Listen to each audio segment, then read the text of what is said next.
Forget work. Passive income is the new American dream. Driven by a growing feeling that 9-to-5 jobs are a dead end, people are turning to social media to test out eccentric money-making schemes, along with a fair share of scams. By Joe Pinsker. June 24, 2026, 9 p.m. Eastern Time. Greg Keogh couldn't stand commuting, office attire, and feeling depleted at the end of a workday. To find a way out of his corporate 9-to-5, he decided to break into the world of so-called passive income. Like most 30-somethings, he didn't have a trust fund or enough savings to live off dividends. So he sought out a light-touch way of making money that would free up his time. His escape hatch came from a chance conversation with a dog owner who was excited to have found a bigger-than-normal lint roller. A mechanical engineer by training, he designed one nearly as wide as a paper towel roll and put it on Amazon, where sales took off.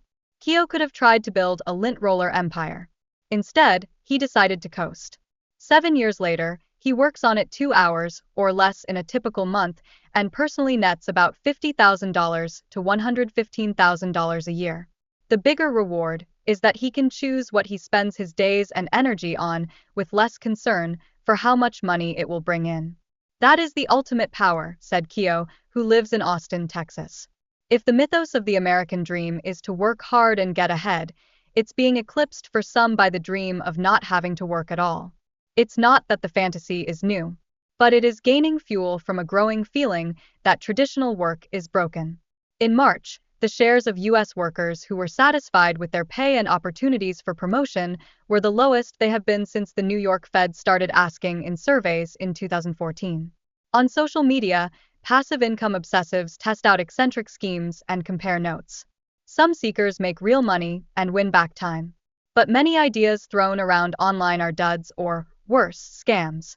In recent years, the Federal Trade Commission has taken enforcement action against several operations that it said bilked consumers out of millions of dollars with the lure of effortless money. Lately, AI is putting the quest on steroids, with people pumping chatbots for money-making hacks and using content generators to rapidly churn out videos, books, and other media they hope to monetize online. It's more of a bet in this casino economy of ours, said Victor Tan Chun, a sociologist at Virginia Commonwealth University. Over half of Americans, including 60% of Gen Z adults, say a conventional full-time job won't allow them to hit their financial goals, according to a survey last year commissioned by an investing platform called Dub. About 1 in 4 Americans say they have a side hustle, meaning they take on work outside their job, according to a poll last year from Bankrate. And a survey from financial platform Cash App in March found that 44% of adults ages 18 to 28 had a source of income that wasn't from full or part-time work. Passive income endeavors aren't quantified on their own in government labor statistics. But in 2022, around 1 in 10 U.S. workers said they made money from what researchers labeled less labor-intensive activities such as selling goods on eBay, according to a Boston Fed working paper. Many turn to a profusion of platforms allowing people to squeeze income from their assets that is potentially passive. Airbnb has more than 5.5 million hosts globally. Some 140,000 people put up vehicles for rent on Turo as of 2024. Similar sites exist for people to profit off their boats, RVs, pools, and storage space in the garage. In tax year 2023, about 6% of Americans' returns reported net income or losses from rent, and about 1% reported income from royalties. Just as much as passive income is a literal goal, it is an idealized state of being where a job is optional and time is plentiful. In practice, many who chase it end up working awfully hard at trying to not have to work. But as AI fuels fears of job losses, it is also raising the possibility of side hustles without the hustle. Michael Tremblay, who has a day job at a paper mill, started making hundreds of dollars a month on the online marketplace Etsy by selling PDF guides and workbooks that took him minutes to make with AI. I found the glitch in the matrix, said Tremblay, a 39-year-old who lives outside Montreal. His approach arose from a pattern he noticed with the help of Claude, Anthropic's chatbot. Some Etsy shoppers who entered hyper-specific search terms weren't seeing products that precisely matched their needs. There are too many meal planners on Etsy, Tremblay said. But make one for women who hike and have ADHD, for example, and it'll sell.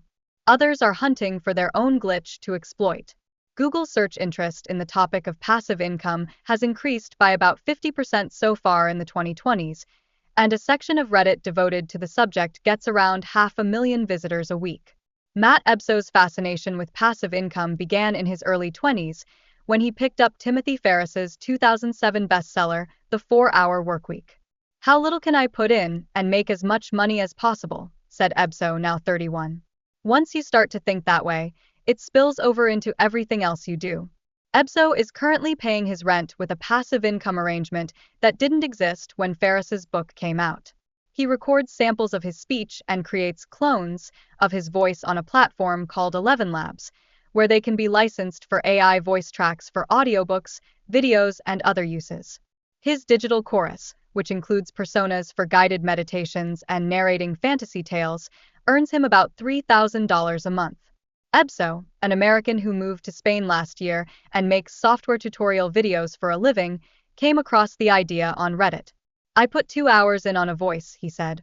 "If I just let it run for a year and it makes me even $2,000, I've made $1,000 an hour." Ebso doesn't think there is anything special about his voice. His background in audio engineering may explain some of his success, but he said anyone could do just as well with a few $100s worth of recording equipment. 11 Labs started licensing people's voices in early 2024. Since then, the company said it has paid out $22 million to more than 10,000 uploaders, including many professional voice actors. Beverly Osborne, until recently a business professor in Indianapolis, said that in recent years some of her undergraduate students have taken an interest in dropshipping, a retail arrangement often presented as an easy way to make money online. The pitch is that people can set up online stores selling items that they source and ship without ever touching the goods themselves. "I think most of them would still rather get a job at Eli Lilly, where they get a good salary and good benefits," Osborne said, referring to the pharma giant headquartered nearby. "But I think you have a lot of people who don't see that as a feasible path forward anymore. Bad actors try to capitalize on the appeal of easy money." According to a 2022 FTC complaint, one operation involving online retail allegedly promised passive income on autopilot and deployed falsified consumer reviews. The agency later sent $2.8 million in refunds to 890 consumers.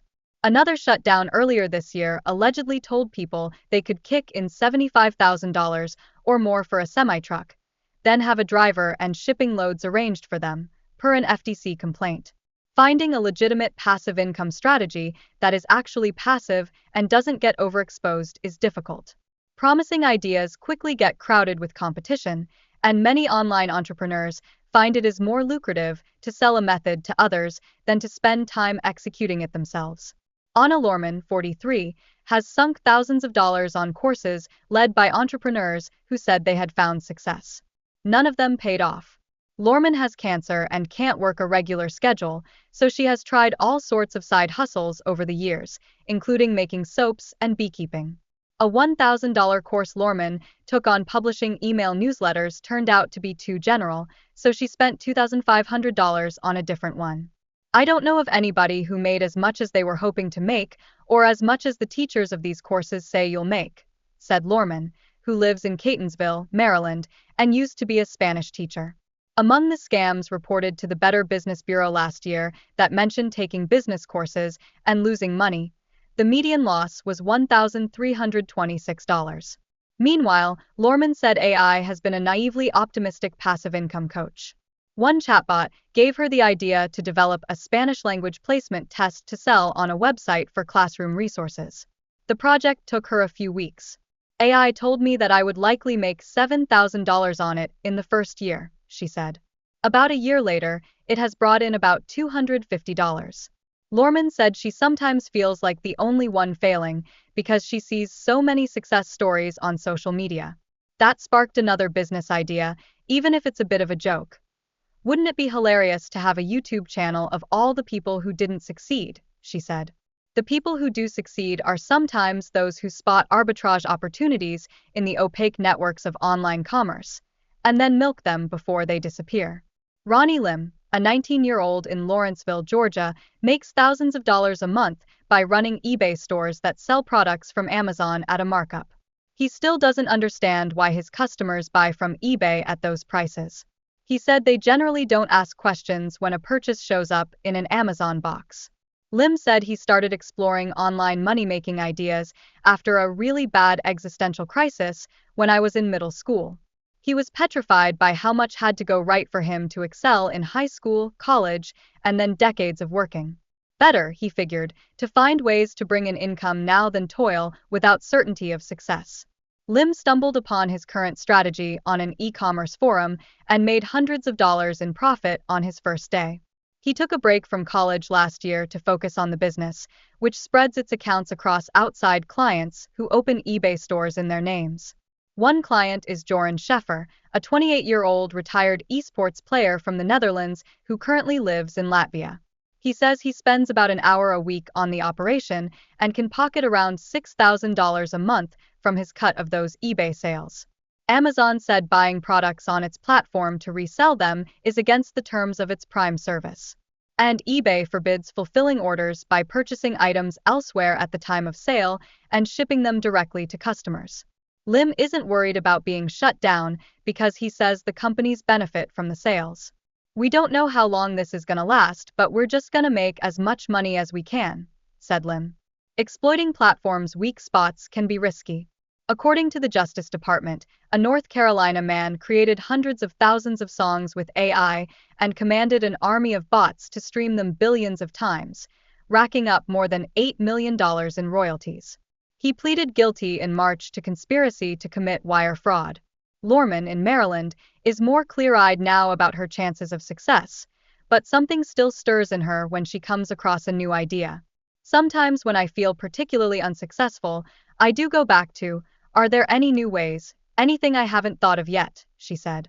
Lorman was recently intrigued by a YouTube video featuring a woman who said she made $30,000 a month from operating a snail mail club, in which subscribers pay to receive whimsical pieces of mail, including recipes and stickers. Lorman wondered if she could start up a club herself with postcards written in Spanish for those who wanted to learn the language. But she is leaning against it. "It's not going to be nearly passive enough," she said.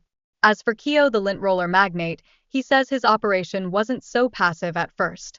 When an initial batch of rollers had faulty handles, he ordered replacements and swapped in 1,600 of them in his garage. "The more pain you have in the beginning, the more passive it might be," Keo said. After a promising launch, he tried expanding his product lineup and considered getting his wares into stores like Target and Costco. But the extra return on his time didn't seem worth it, and the passive income let him work on projects he believed in. For example, he created a platform called Curios for people to sell their creative work directly and potentially generate passive income themselves.